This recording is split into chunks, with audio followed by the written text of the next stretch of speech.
Welcome to Cincinnati Soccer Talk, the podcast covering all things soccer in the Queen City. So get in touch, soccer fans. Email us at feedback@cincinnati-soccertalk.com. Now, here's your host, Nick Suberly. Hey, what's happening, Cincinnati Soccer Talkers? Welcome to episode 115 of CST. Another 3 big points for FC Cincinnati this weekend as they knock off Atlanta United 4-2. They now sit atop the Eastern Conference standings due to the fact that team down south finally lost the game. That feels good. First time in the history that FC Cincinnati sits atop the Eastern Conference standings as well. Of course, also last week, FC Cincinnati getting the win over Indy 11 on the road. They won 3-2, and again, this team continues to impress on the road. So it was a big week, 8 days, 9 points, and again, that catapults them up to first place in the Eastern Conference in the USL standings. Of course, if you want to get in touch with us tonight, if you're watching us live on Facebook or YouTube, we'll be monitoring the comments in the chat rooms. You can also hit us on Twitter at Cincy Soccer Talk, and better yet, you can email us, feedback@cincinnati-soccertalk.com. Captains. Let's give it up to our episode captain this week, Stephen Buckridge. Stephen, thank you so much for supporting us here at Cincinnati Soccer Talk. If you want to wear an episode or wear the armband for an episode of CST, you get a shout out at the beginning of the episode. You get mentioned on our show notes. You get mentioned on our social media. Why wouldn't you want to wear the armband for an episode of Cincinnati Soccer Talk? To learn more on how to do that, go to cincinnati-soccertalk.com/support. All right, let's welcome in my tag team partners for this evening. We welcome back the one and only. Yes, I used the one and only for the one and only, Rob Pierce. Rob, welcome back to CST, buddy. Hey, Subes, how are you tonight? I'm doing fantastic. How are you? Pretty good. Because of the Kentucky Derby, I skipped Saturday's match. There's a few events every year that I never miss, and the Derby happens to be one of them, so I didn't get to see all the fireworks. But my wife and 5-year-old daughter did go to the match. My daughter's in the FCC Kids Club, Very cool. and they took my niece and nephew. They got to go to their first ever FCC game. It's kind of funny. My daughter will ask me to do some of the chants and stuff like that, and she knows the words. She can sing along to. She's 5, but then they go into the march, and it's her turn to do it. And she's very unsure. She's kind of looking up, like looking around. It's almost kind of like she's taking it all in. But Sunday morning, she grabbed a blanket and wore it as a cape, exactly like Cincy Superfan. Oh, very cool. So, yeah. So, Tom Grabo, if you're watching, if you ever decide to retire, I think I found your replacement. That's adorable. That's adorable. I'm glad she took part in the Kids March. That was really cool to see the video of that.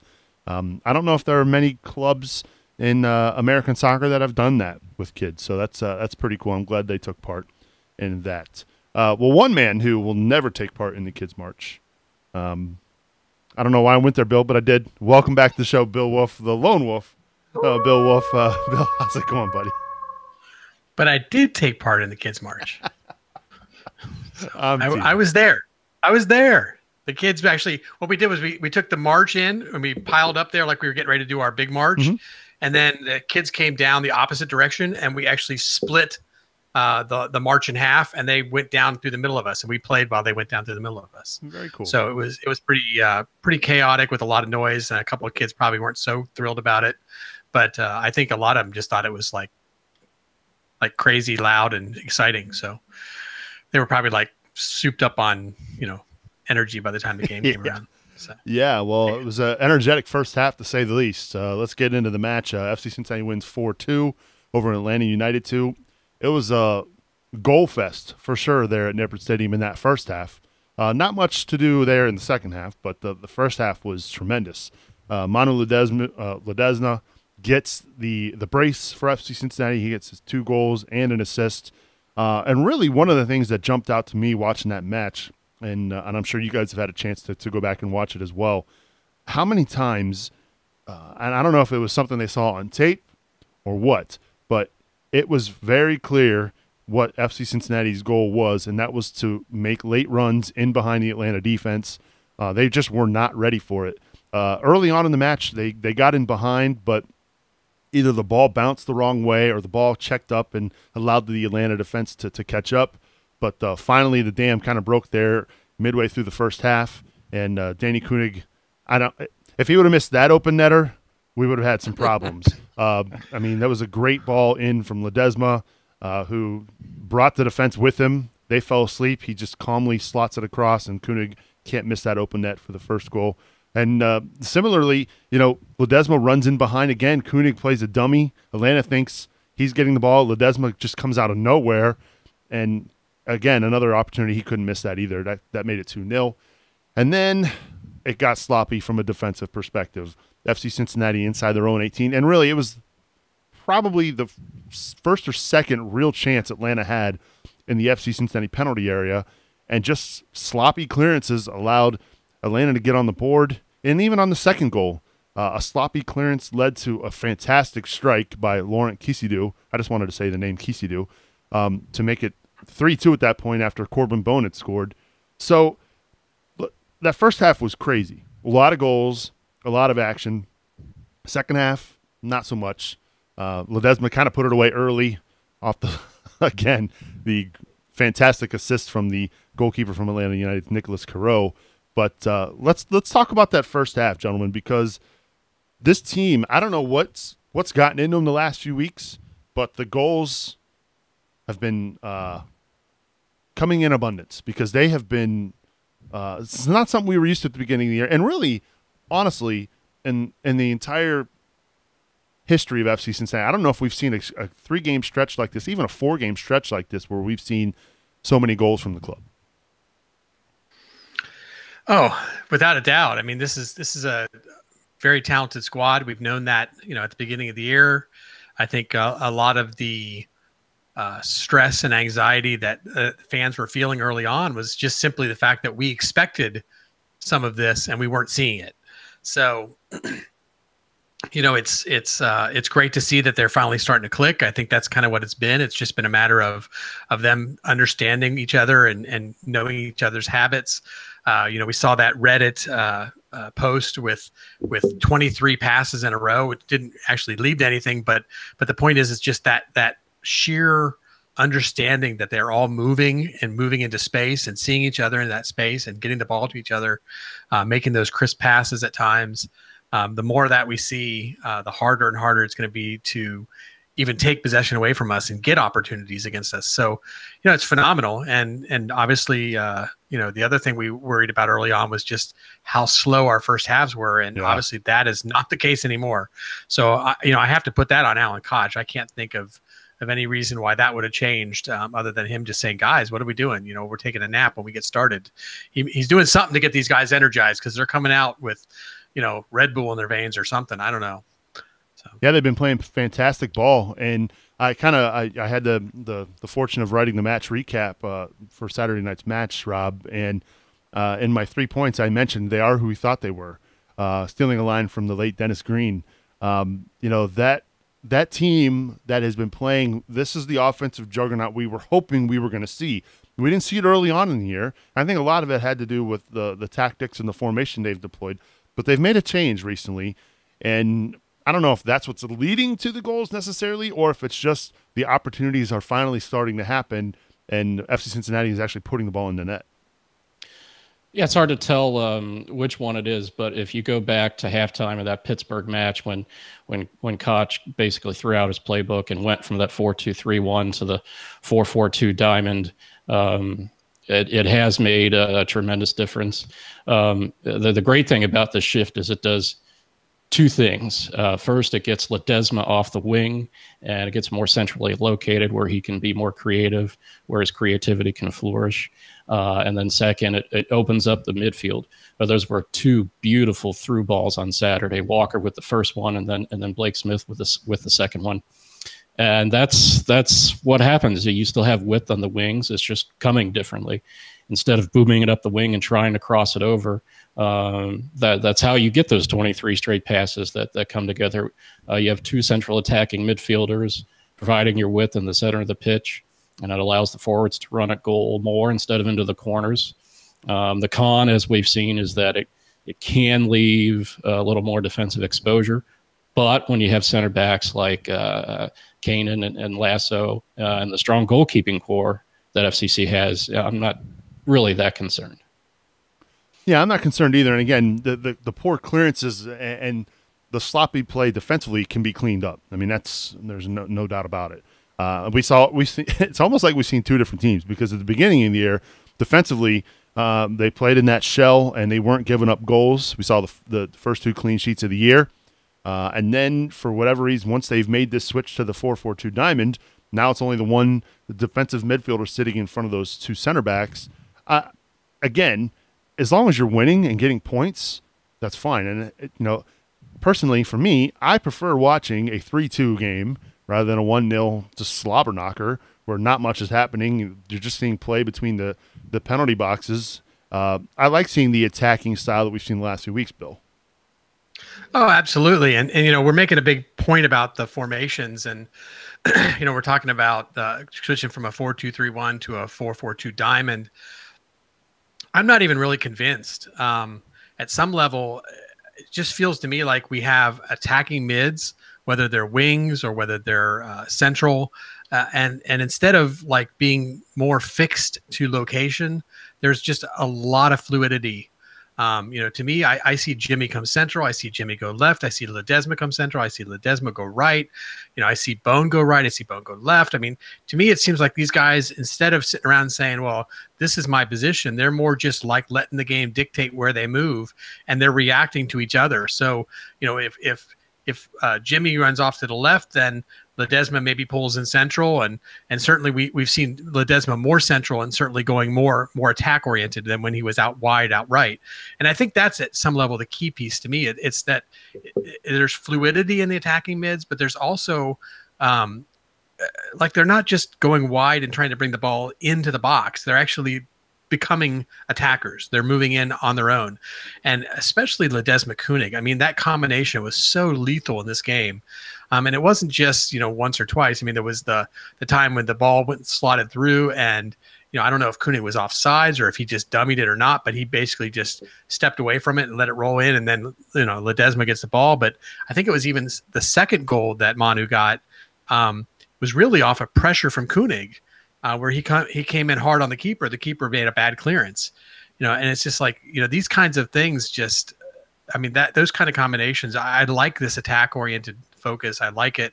As far as the defense, you could really argue that we could have avoided giving up either one of those goals simply by having just a little less errors. It wasn't so much like we got countered on and we were out of position.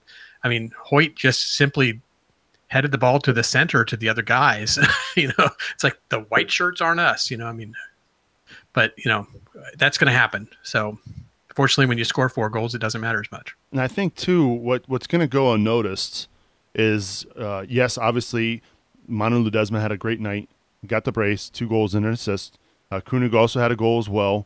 I think the fact that they're playing more of a whether Ledesma is considered a striker or not, I think the fact that the 2 guys up top are occupying more defenders, which is now freeing up the space between our center backs and our forwards. So guys like Corbin Bone are getting space to work with, Kenny Walker, and it's showing in the goal tally. I mean, Corbin Bone had another great finish Saturday night against Atlanta United 2.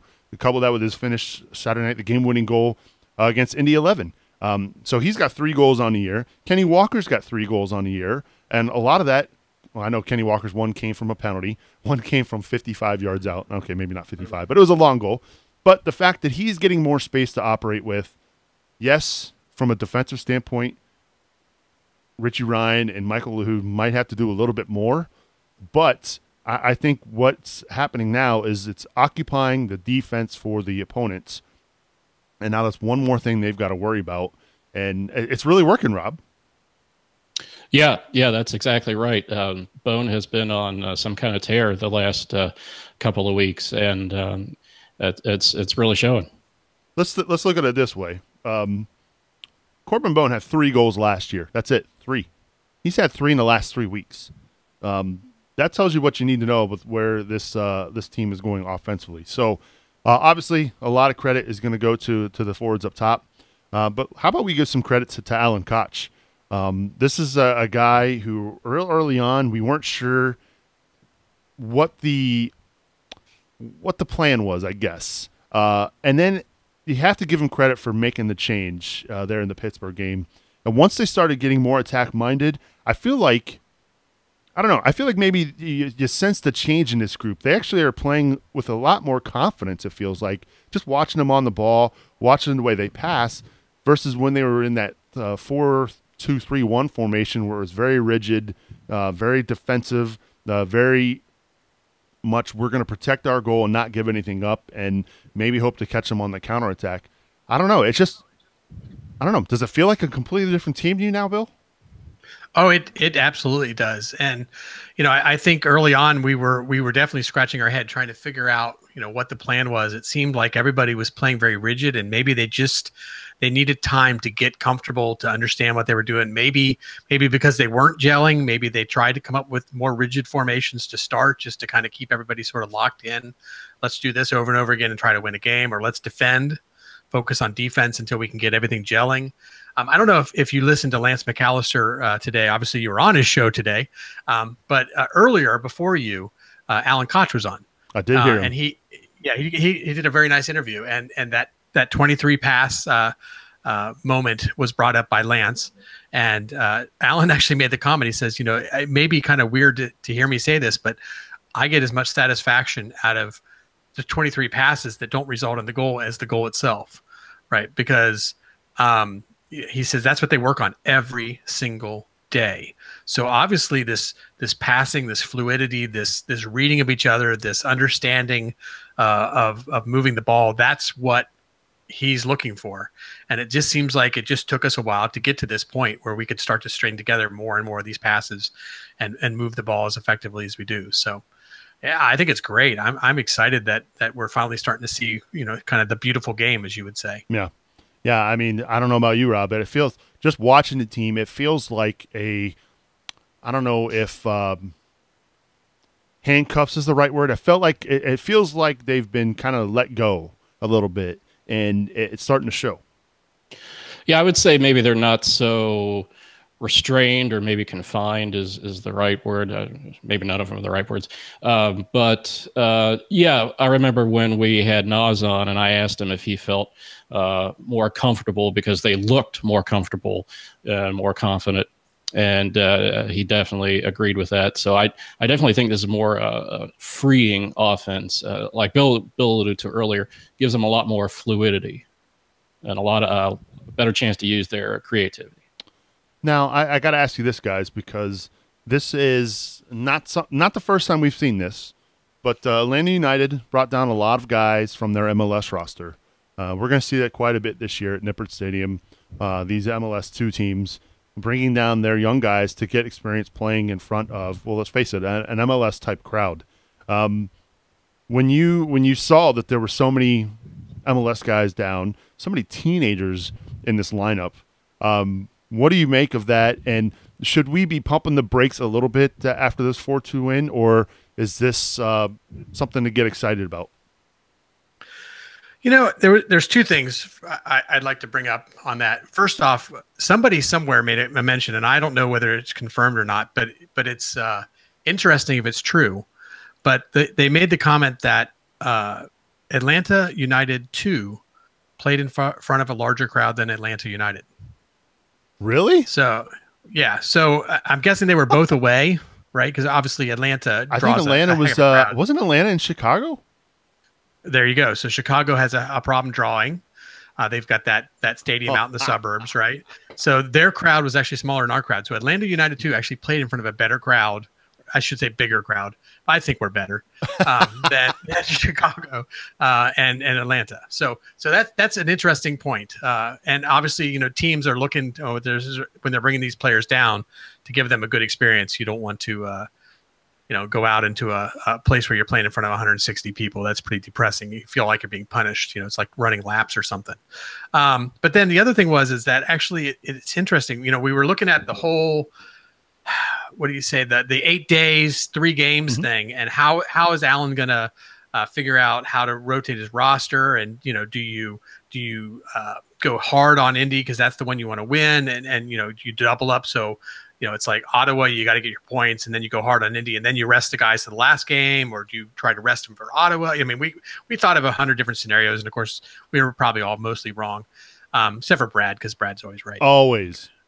Yeah. Brad Weigel's always right. No, we're kidding, Brad. Yeah. But I think he did actually say no, they are going to go, pretty much the way they did. But anyway, somewhere in there, I was thinking about it because we did actually go and, rest every one of our older players for Indy, right? And that was very noticeable. Hoyt wasn't in, Ryan wasn't in, Kanan wasn't in. Those are, I think, our 3 oldest players out there playing, and all 3 of them were off. They weren't even in the 18. Right. So they stayed home, they rested, put ice on their legs. I don't know what they did, but they obviously were preparing for this game. And as I thought about it, I thought, here we are going up against Atlanta United 2 with like an average age of 19 or something crazy like that. And we're putting in all these older guys. We're like twice their age. So it's going to be like a real battle of, fitness and youth and energy and speed versus wisdom and experience and technical skill. And, so obviously for us older guys, we like to see that wisdom and technical skill won out. Yeah. So, yeah, the white hair in my beard is screaming wisdom. At least that's what I've been told. No, but it showed though the naivety, however you say it, of the Atlanta back line. They just had no clue what was going on, especially early on. Getting balls in, the runs in behind, balls over the top that were actually getting in behind. Obviously they made some adjustments there in the second half, but at that point, Rob, the game was done and dusted. And then once, Lahoud came on for Jimmy, Allen was shutting up shop. He wasn't going to let anything happen. But I'll pose the same question to you. Do you pump the brakes a little bit knowing that this was a youthful squad, an Atlanta United team that hasn't really, I don't believe they've won in a few weeks, or is this, hey, look, this is the 9th point of the week. Let's run away with it and be happy about it. I think any week that you can win 3 games and get 9 points in 8 days, you should be very, very happy. The MLS team bringing down their 2 players to play, that's nothing new. That's something that FCC has faced all 3 years, and how could you blame them? I mean, not to belittle Bethlehem or Penn or any of those teams like that, and we're not allowed to pump up the attendance here too much. We do that a lot. But I mean, if you're playing in front of a crowd like that versus a crowd that we have here, it's the crowd here that gives them the MLS type atmosphere and experience. Well, I don't know if you guys heard, there were 22,000 people there Saturday night. Just throwing that out there. I hadn't heard. Thanks. Another big night for FC Cincinnati there at the box office, even on a rainy night. So kudos to them. They did a really good job of getting the folks there. Looks like they had trouble filling up the smoke with 4 goals. That doesn't happen too often in FC Cincinnati history. It's only the 2nd time. Check that. 3rd time that this has ever happened in FC Cincinnati history. The first time was last year, I believe, with GB Fall with his 4-goal night at the home opener.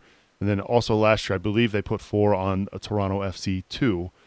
So they were very close to setting a record for most goals in a game. They could not get it done. But in the end, 4-2, and with the results there with Indy 11 knocking off Louisville. This was an Indy 11 side that we thought was going to rest some folks for our match, thinking that, hey, they've got a big, tough one coming up with Louisville. And then Louisville goes on the road to Indy and loses for the first time this year. So with that said, I know we have a game up, or Louisville has a game in hand. Regardless, right now sitting atop the Eastern Conference standings is FC Cincinnati. So I'll pose this question to folks who are watching us live. If you're watching on Facebook or YouTube, or if you're watching us or listening to us after the fact, you can email us feedback at cincinnati.soccertalk.com. I'll pose the question now. to use a Derby reference, and I kind of tweeted about it over the weekend, because we know Brad's a big Derby guy, Rob's a big Derby guy. It's the quarter pole of the season already. Can you believe we've already had 25% of the season? We've played 8 games out of the 34. We're not exactly at 25%, but we're pretty darn close. And FC Cincinnati is leading Louisville by a nose by 1 point in the standings. So, will it be a disappointment if FC Cincinnati doesn't win the Eastern Conference after what you've seen the last week? As far as the end of the year standings, do you want to see them as the 1 seed? Or will you be okay with just a home round playoff match? Send us your feedback at CincinnatiSoccerTalk.com. We'll also read some of these comments here from Facebook and YouTube. So I'll throw it to you guys first. Now that you've seen what we're seeing, if they don't get the top seed in the Eastern Conference, how will you feel? I'll start with you, Bill. And I know it's early. Yeah. I get where you're at. I would love to see us first, just because I'm bullish about the MLS bid and blah, blah, blah, but no, sorry guys. I'm just like, I really feel like this is our last year in USL. So I would love for us to go out on top. Whether we actually are number 1 or not, I guess I'll be disappointed based on the rest of the year. It's a little too early for me to say I'd be disappointed at this point. I think we have the potential we could be number 1. And I think if we are close and miss, I would be very disappointed. But if we start to fall from here and we end up hovering around 3 or 4 for the rest of the year, and we, stay there or climb up to 2, I'll be excited. I'll be happy. So I kind of have to see how the rest plays out. I do want to make a comment though. Okay. I think we have 15 goals so far. I think that was a number I saw somewhere. If we are truly like at a quarter, and you said we're actually a little less than a quarter, if you do the math, that means that we're on target to score 60 plus goals. Oh no, he went there, right? Folks. Oh, he went there. Oh, yeah. So poor Jeff, he just missed by a year. So Oh, he went there. Yeah, that 62 goals is going to live in FC Cincinnati history. Yeah, and again, I know, and I'm seeing a lot of comments here on Facebook about not to get too excited. Hey, to be fair, Jeff did say we were going to score them, but he also had said that's what we need to do to be number 1 in the league. Yeah, and that was why he wanted to score them. That's a good point. So yeah, I mean, the Red Bulls the year before had that many goals. I think Louisville was also up near there as well. So, and again, I know everybody is excited, and a lot of folks saying, pump the brakes a little bit. It's still early. Now they're saying I'm jinxing them too. I know. So. But I mean, Rob, if they don't get the 1 seed in the Eastern Conference, which we want, I mean, look, if you're FC Cincinnati, why wouldn't you want the 1 seed? You get home field advantage throughout the playoffs. And right now they're actually, well, I haven't checked the results from Sunday, but I believe they're actually the top point getter in the conference. So they would actually be able to host all through if the season were to end today. Again, I know we're only 25% in, and there's a lot of soccer to be played, but would you be disappointed if they weren't the 1 seed? I think the talent is there for them to get the 1 seed and to score the 62 goals. But I'm kind of like Bill. I mean, if they drop a little bit, as long as they're consistent throughout, I mean, that's hard to argue with. And, if we can get away from having to go to Louisville, that is a true home pitch advantage, what Louisville has. So if there were any way to avoid that, then that would be ideal. Yeah, I do. I will say I will be disappointed because of what I know this team can do, and they've showed us what they can do. I will be disappointed if we don't have a top 4 finish. In my mind, we need 100% to get a home game for our first game. And ideally, I would really love to see us top 2 just to make sure that we're guaranteed 2 home games. Oh, yeah, I would definitely agree with both of those points. I just want Louisville to come to Cincinnati in the playoffs. I would love to see that match. Potentially the last time ever. That would be pretty cool. Again, I know you don't have to send your hate tweets. You don't have to send your hate mail. I know there's a lot of soccer left to be played, but I don't know. It's fun to think about. It's the first time in the history that the team has ever been in first place. So enjoy it while you can, because you never know what's going to happen. What I did like, and Alan mentioned this today on Lance McAllister's show this afternoon, that after the match, the team actually huddled on the field, and I think he reminded them that this doesn't mean anything. You know, these three matches are great, but we have bigger things ahead of us. So I like that this group is hungry. I like that this group likes to play with each other, and have shared the ball and are happy for each other when they're scoring goals. So it's fun. It's a lot of fun to watch, and when they're scoring goals like they are, it's hard to argue with. So on that note, it's the first week of the month, and that is when we salute and give a big shout out and thanks to each and every one of our Cincinnati Soccer Talk supporters. So if you want to have your name read here on an episode of CST in the first week of every month, make sure you go support us over at CincinnatiSoccerTalk.com/support. Give a big shout out and thanks to Tim Bronsel and King's Hammer, Matt Adamchick, Mama Subes, thank you, Mom, Brian Malone, Jamie Smed, Mike Hudson, Jonas Tom, Jack Emery, Mike Bowman, Kathy Francis, Jesse King, Teresa Everidge, Jesse Gill, Arthur Oliva, Brian Griffin, Reese Johnson, Josh Leese, Harry Austin, Josh Staley, Beverly Sparger, Matt Imholt, Paul Hecker, Mattis Brumbach, Courtney Rice, Joseph Collier, Christina Sharma, Nate Hale, Adam Alexander, Mike Berryman, Dan Village, Jeff Egan, Matthew Ryan, Joseph Wells, Stephen Buckridge, who is our episode captain tonight, Alec Mackey, John Davidson, Patrick Lonnie, Dave Tangler, Alex Yersky, Alex Pennington, Chris DeMeo, Claire Hughes, Carl Feit, Scott Griffith, Derek Smed, Greg Harrell, Jack Doyle, Walker Tice, the Cincy superfan Tom Grabo, Christina Haithcote, Christopher Howard, Sarah Spriggs, Michael Winland, Scott Party, Richard Rolson, Jamie Smed. I think I already said her name. I've got her on here twice. She's so good. We have her listed twice on here. Brandon Jones, Chima John, Gary Randolph, Anthony Stork, Jamie Lay, Kevin Johnston, Doug Ross, and Andy Rosen. Thank you sincerely for all of your support here at Cincinnati Soccer Talk. If you're interested again and you want to help us out, log on to CincinnatiSoccerTalk.com/support. All right, so FC Cincinnati now, fresh off their 9-point week, now that they're in first place in the Eastern Conference, guess what they get to go do? They get to go hit the road again, which they have been remarkable. Think about this stat, folks. Last year, they won their 4th game in September. It's May. They've already got 4 wins on the year, 4 wins and a draw. Their their away form has been fantastic. So what's been the difference, guys? I mean, is it the fact that it's a whole new roster here? It's a different mentality? Is it being coached differently? I mean, what's gotten into their away form that's now all of a sudden they are unstoppable on the road? That's a great question. I have no real answers, but I have a few theories. Let's hear them. Well, we know last year there was at least one player who Koch admitted publicly did not get excited about road matches.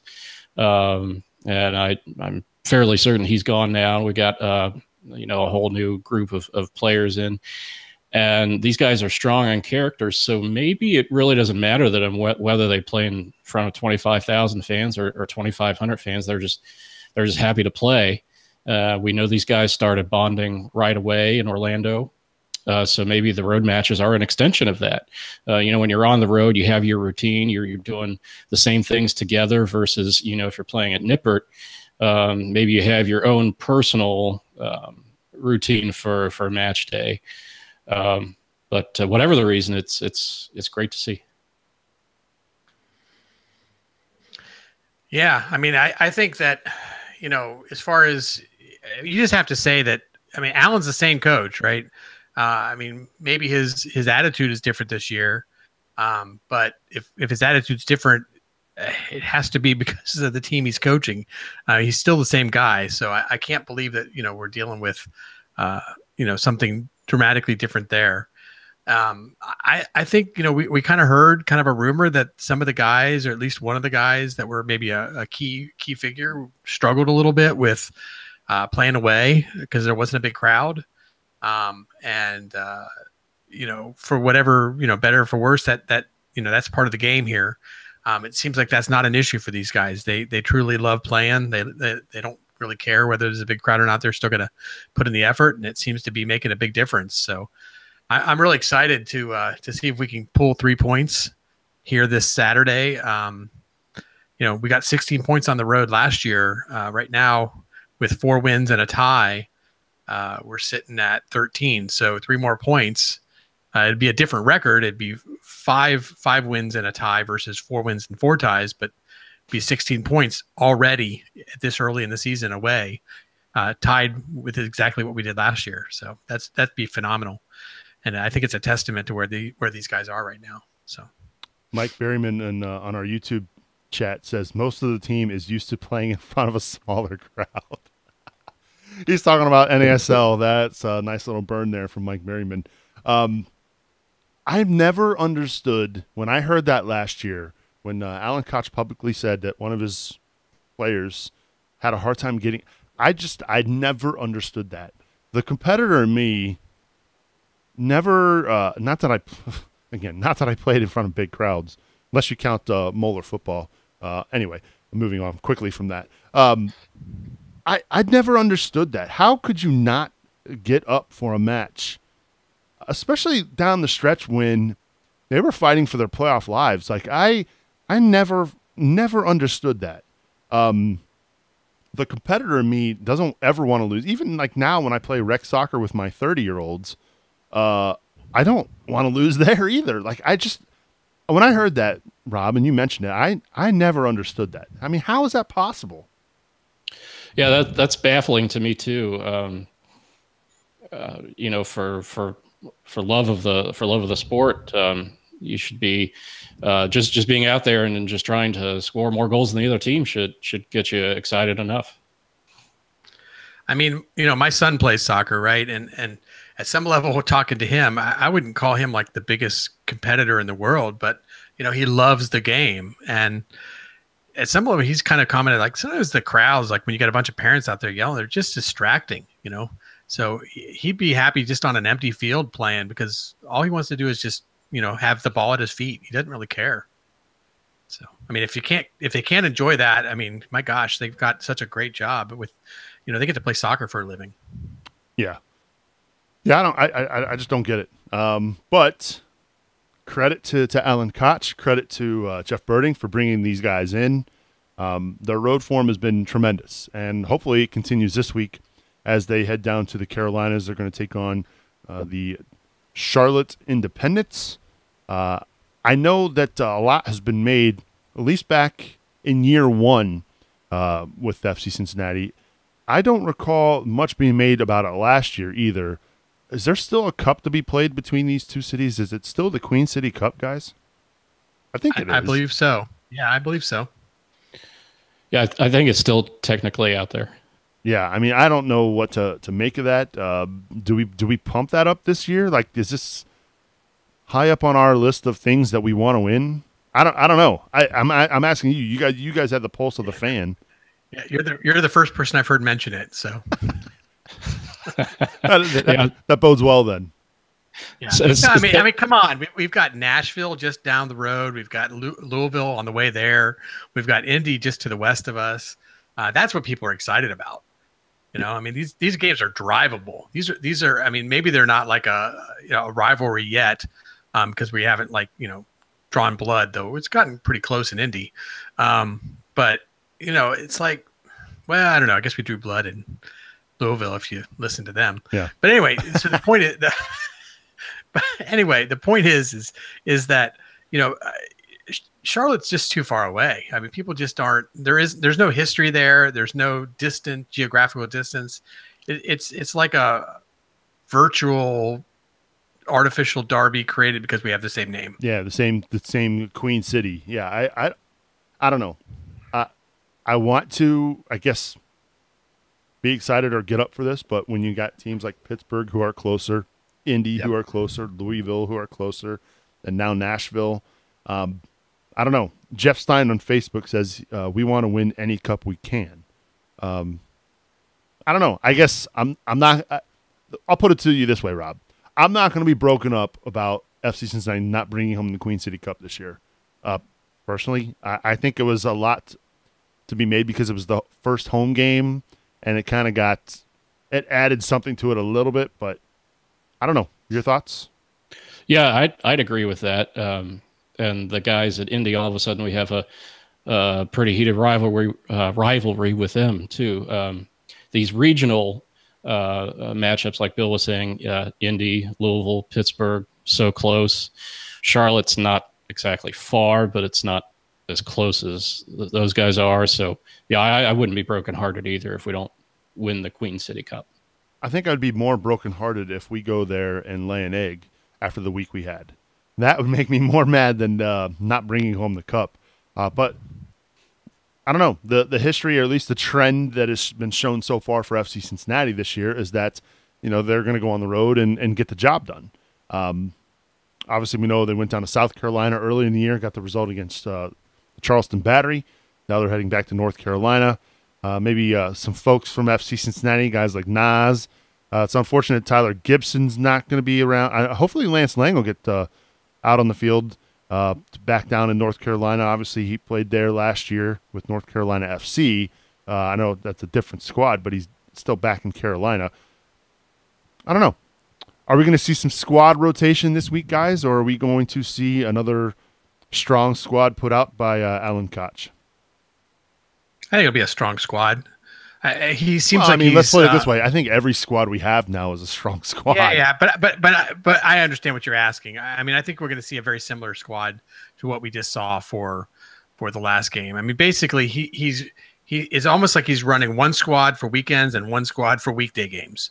And I know that it's not quite that because there's overlap between them. But he's and that may change. But we almost have an Open Cup team and a USL team at this point. And that's kind of how it's looking. I think Nas might have picked up a knock, so who knows?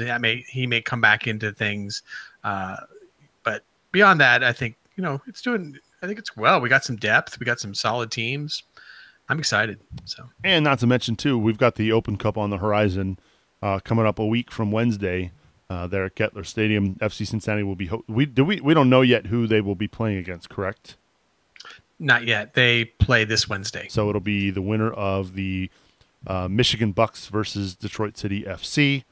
That game on the 16th of May, which is next Wednesday. So they've got that to prepare for. Obviously, I don't see us putting a strong roster out for that match. So maybe guys like Lahoud might play in that match against I don't know, Charlotte this weekend. Maybe we see him next week in the Open Cup. Probably a guy like Cicerone. We'll probably see him in the Open Cup game. Most likely Patty Barrett. Most likely Sem DeVitt probably playing center back there in the Open Cup game is my guess. And obviously we'll be covering that Open Cup match this coming Monday for our live show, which will be at the House of Orange, 7 o'clock. So make sure you come out and check it out. We're going to be joined by head coach from the Cincinnati Dutch Lions, former FC Cincinnati defender / midfielder Paul Nicholson. It'll be good to catch up with Nico, see how things are going there with the Dutch Lions. So I don't want to preview the Open Cup too much, but I still think this upcoming match on the road is another chance for FC Cincinnati to put down a marker and keep pace with the rest of the USL. Because if you look at the conference standings, there are some teams that I am very surprised at how far down they are. We know Tampa Bay is a very good team. We saw them in the preseason down at IMG. They've got some weapons, but their away form is kind of like us last year. They cannot win on the road. In fact, Tampa Bay didn't win much on the road last year either. Might have been worse than us. Yeah. So when you see that, and you see teams like Pittsburgh up near the top, what do you make of the Eastern Conference as a whole right now? Are you surprised, or has there been a surprise for the first 8 weeks of the season? Tampa for me. I mean, even with their road form, I guess I didn't really pay much attention to how many road games they had. Pittsburgh's a little high right now. I think they're a quality team. Obviously, we drew them 1-1 in Nippert, but I think that was pretty early in our season, so I'm not too worried about it. But I'm wondering about who they're actually playing. So I'll be interested to see when they start to play some of the higher level teams besides us, how they do. So, but I don't have the table in front of me, so I don't know exactly where each team sits. But the Red Bulls too. I don't know. Fifth is what Bill is saying. I'm not sure. I guess that sounds about right. I'm trying to remember how I did for my preseason, the way too early preseason prediction. I can't recall right now where I have them placed, but they seem to be a scrappy team. Yeah, for me, seeing Tampa Bay, that's a big one so far down. And I'd imagine a lot of Tampa Bay fans are wondering the same thing. Guys like Joe Cole, Marcel Schaefer down there, they've got some players. And the fact that they're so far down on the table is quite surprising. So, I mean, you and I were down in Florida, Subes, and we did that radio show down there, and both of us were like, if there's one team that we think is kind of the team this year, it's probably Tampa, and they're sitting in 7th place right now. So I think that's going to turn. Obviously they're going to get some more home games. They were an absolute fortress at home last year. I mean, it was damn near impossible to beat them. So, I think they'll come back. So we shall see. It's early, as we mentioned a little bit earlier in the show. It's way too early to get too excited. To be fair, they're only 5 points out from us, so we're talking like they're 7th in the table. But we're talking, yeah, it won't take much to get back up to the top of the Eastern Conference. So, yeah, it's just interesting the microcosms between the two teams. I mean, it's almost like they flipped. It's like Freaky Friday between these two teams. So, yeah, it's interesting. Let's see here. I'm going to read some of these comments regarding the Open Cup. Andy Rosen says he wants to see Haber and Amy Obi. And Lahoud. He's a big fan of Lahoud. We've seen very limited of Michael Lahoud. We saw him in the Indy 11 game, and we saw him very briefly Saturday night against the Atlanta United 2 squad. What do we make of him so far, and what have you liked out of this very experienced defensive midfielder, Rob? His passing ability, for one. I think it was 85% accuracy from Indy 11. I think I have that stat right. Or maybe it's 89 or closer to 90, not exactly sure. But he could be one of the spark plugs that helps gets this offense going. Yeah, I agree. Definitely the pass, or what do you want to call it, accuracy was very high. I think the highest in the game he played. Not this last one. He was only in for a few minutes. It's kind of hard to really get a rhythm, and he wasn't really central. But in that game in Indy, he was just a beast out there. I mean, he makes a lot of positive plays. That's one thing that you have to be concerned about with a center mid is, are they pushing the ball forward or are they pushing the ball backwards? And if you have a lot of negative play, then you're obviously not going to get much attack. Lahoud was pushing the ball forward at a nice percentage, or at least laterally when he wasn't going backwards. So I like that he looks forward. I like that he looks side to side, and his accuracy is it's going to be huge. I mean, that's been a problem in the past with us is the midfield, turning over the ball. Yeah. It's great to tackle. It's great to make a good slot through here and there. But if 40% of the time you turn it over, then you're putting a lot of pressure on your backs. And we need some rocks in the center that once they get the ball, they don't give it up. Yeah. Susie on Facebook says you can't tell that he's only been with the squad for a couple of weeks. Susie bringing up a very good point. I mean, he's I believe he's the newest signing for FC Cincinnati. Mm-hmm. And you're right. Even watching him on Wednesday night last week against Indy 11, I don't think he didn't look like he hasn't been here it looked like he had been down at IMG with the way that he was working with everybody. So really excited what he offers FC Cincinnati as far as the depth goes. A guy like Richie Ryan can't play every game. Neither can Kenny Walker. So to have another guy that you can count on back there at the defensive midfielder spot, and has the ability to pass accurately, man, this midfield. I mean, I don't know if there's a better midfield in all of USL. I honestly, I know I'm biased and I have the orange and blue blinders on, but tell me a team that's got better midfielders than FC Cincinnati does, and I won't buy it. So, love to get your thoughts. Make sure you email us feedback at cincinnati-soccer-talk.com. You can also send us your tweets at Cincy Soccer Talk. Make sure you follow our Facebook page at facebook.com/Cincinnati Soccer Talk. Get subscribed to Cincinnati Soccer Talk so you don't miss an episode of our show. March to Match Day will be coming at you this week. Brian Weigel will bring you the latest surrounding the upcoming match against the Charlotte Independents. So you won't want to miss that. If you get subscribed to the show on iTunes or wherever you listen to your podcasts, you won't miss a single episode. So go do that. Brian does a really good job of breaking it down and preparing you for FC Cincinnati's next opponent. So go check that out. All right, as we begin to wrap things up here, man, that 50 minutes flew by. We were all kind of wondering, what are we going to talk about tonight? We made it work. That time has certainly flown tonight. So I'll throw it over to you, Rob Pierce. Rob, thank you again for being with us this week. What are you looking forward to this week, and some of your final thoughts as we get out of here? My pleasure. Yeah, those 50 minutes did go by quickly.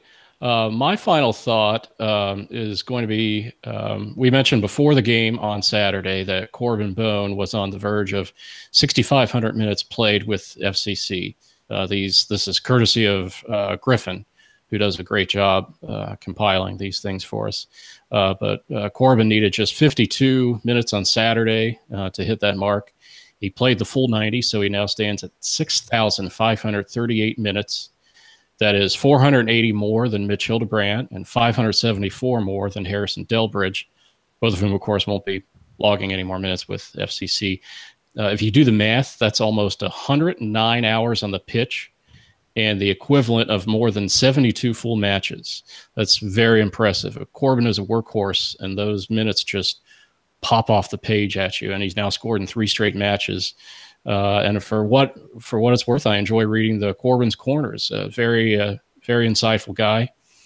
So congratulations, Corbin. It's a great milestone, and we know you're not done yet. Yeah, you know what? And I think, too, I would say early on this season, I don't know if he caught a lot of heat for what was happening with the midfield or what was happening with the offense, but where he was deployed, I think a lot of folks were questioning. And ever since we made the switch to the 4-4-2 diamond, it's been a completely different Corbin Bone, and he's been a big catalyst for their success, especially, I mean, hey, you can't argue with 3-3. So kudos to Corbin for hitting the 6,500-minute mark. Great job, Rob, for bringing that up. Great job by Griffin. I don't know how he keeps track of that. He must have nothing to do at work all day. Totally kidding, of course. But it was good to have you on, Rob. Congrats on your daughter making the march. It's really cool. I'm glad she had a good opportunity to take part in that. And thanks for being with us. Yeah, good to be back. Can't wait to try to get my daughter to some more matches. Awesome. All right, Bill, your final thoughts as we begin to wrap up? A couple thoughts. We didn't really touch on the Charlotte match coming up much. I kind of looked ahead, and it's like we're undefeated in our last 5 games. They haven't won a game in their last 5 games. They won their first 2, and they haven't won since. In fact, they haven't scored a goal in their last 4. So, not that anything is like, the past doesn't tell the future, but it seems like we're on an upward trend and they're on a downward trend. So I'm kind of looking forward to this game. I think we're going to do pretty well on it. So, looking forward to another W in the tally coming up. And then the last one, thought-wise, I was just going to say, I heard a few people who commented that the Bailey sounded really good last weekend. I appreciate all the positive feedback. I think we had some new chants that we rolled out at the beginning of the season. I feel like they're starting to catch on. They're getting to be kind of nice to have a lot of people getting excited about it. So that's been a lot of fun.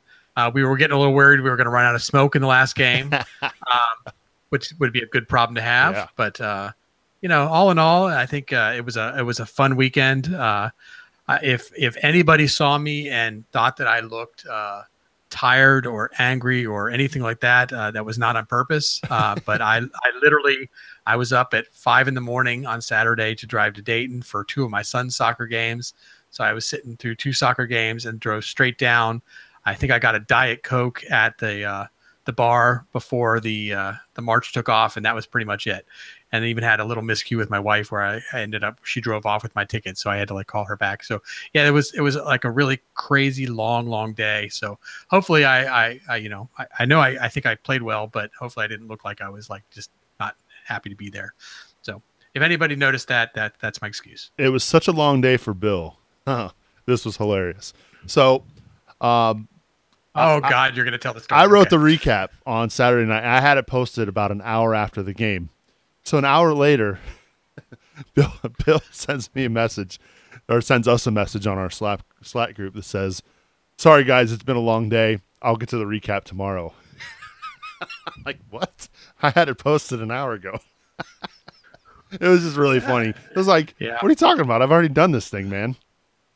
Yeah, well, I was out to dinner with the family because, I hadn't seen my wife all day. She didn't get to go up to Dayton, and she didn't go to the Bailey with me, so she was sitting somewhere else. And it's like, I should actually see my wife a little bit and go get dinner. And I hadn't looked at our Twitter or anything to see that was out, and I completely messed up. I thought I was doing Atlanta. I'm glad I wasn't. I'll be doing Charlotte this weekend. Very cool. And I do know that this time I checked. So we've got some jokesters in our Facebook chat. Liam Malone talking about brace.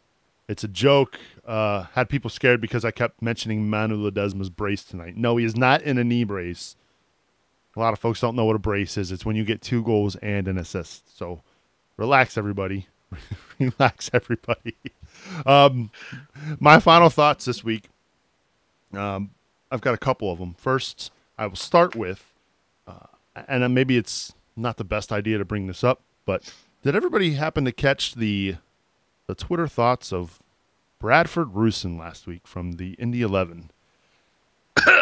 I mean, that's if you haven't seen it, you got to go out and check it out. I'll make sure if it's still up. I don't know if it's still up or if he smartly deleted it, but I was very shocked at how much he was crying about what happened in Indy last week. Not the smartest choice to cry about folks dancing on your field and playing physical, but what really made that tweet the best was the ultimate takedown that FC Cincinnati fan Susie Langen threw at him on Twitter, which I will also, if it's still available, post on our show notes this week. Wow, had me rolling in stitches at work. It was fantastic, the response by Susie. So Susie, as Jack Emery just calls her, Jack Emery just calls her the Brad Slayer. Oh, it was fantastic. Make sure you check out the show notes, CincinnatiSoccerTalk.com. There on our website, you can see the tweet from Bradford Rusin. He's in Indy 11. I believe he's a bench player. Never heard of him before. Didn't play in the game Wednesday night. But make sure you check that out there at our website. Also have to give a big thanks to Lance McAllister from ESPN 1530 for having me on the show today. I was very, I don't know. We somehow we got on facial hair, and yes, I don't know how Alan Koch does it. He's got that nice, real dark goatee going. Me, on the other hand, I inherited the Phil Suberling gene and have nothing but white hair in my beard, which I don't know how that happened. Oh, wait, yes, I do. I'm a Suberling. So, Lance, thank you very much for having me on the show. I will also include a link to my appearance on the Lance McAllister show over at our website, again, at CincinnatiSoccerTalk.com. Also, again, make sure you rate and review the show on iTunes. CincinnatiSoccerTalk.com/iTunes is where you can do that. I keep promising or saying that I will read the reviews on the air.